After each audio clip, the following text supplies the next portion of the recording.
जब देखेंगे जिसका रेवंत रेड्डी का ताकत, उसका सरकार का ताकत कितना है, जो गरीबों के ऊपर कितना जुल्म करते, जुल्म भी सहने का एक टाइम रहता. जब జవాబు ఐసా దేగా మీరు కూడా ఆలోచించాలి ఇక్కడ ఉన్న వాళ్ళు.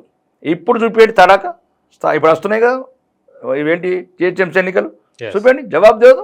మళ్ళా వాళ్ళు ఇచ్చే కాంగ్రెస్ వాళ్ళు ఇచ్చే నోట్లకు, చీకట్ల పోసే మందుకు పడితే నిజంగా అన్ని మళ్ళీ ఆ రకంగా కూలగొడతారు, బుల్డోజర్లు పెడతారు. అంత అహంకారమా? ఎవరి మీద ఎక్కిస్తారండి రేవంత్ రెడ్డి బుల్డోజర్లు? ఎందుకు ఎక్కిస్తావు పేదవాళ్ళ మీద బుల్డోజర్లు? నీకు బుల్డోజర్లు ఎక్కేది నీకు అధికారం ఇచ్చింది. బట్టి విక్రమార్క గారు చెప్తున్నారు ఇక్కడేదో చేస్తున్నాడు. ఇక్కడేం చేస్తున్నాడు బట్టి విక్రమార్క గారు? మోకిలా సైడ్ చేయు, రీజనల్ రింగ్ రోడ్ 358 కిలోమీటర్లు అక్కడ చేయి. క్రీక్లు పెడతావా, రెస్టారెంట్ పెడతావా, ఫ్లోటింగ్ రెస్టారెంట్ పెడతారా, షాపింగ్ మాల్ పెడతారా? డబ్బును ఎక్కడికక్కడ కదండి. మొయినాబాద్ తాగుతలేడు, కూర్చున్నాడు, చేవేళ దాకా పోతున్నాడు ఫామ్ హౌస్ కట్టుకొని. చేయాల్సిన ఎక్కడైనా పోతాడు. మరి డబ్బున్నోడండి, డబ్బున్నోడు ఎక్కడైనా పోతాడు.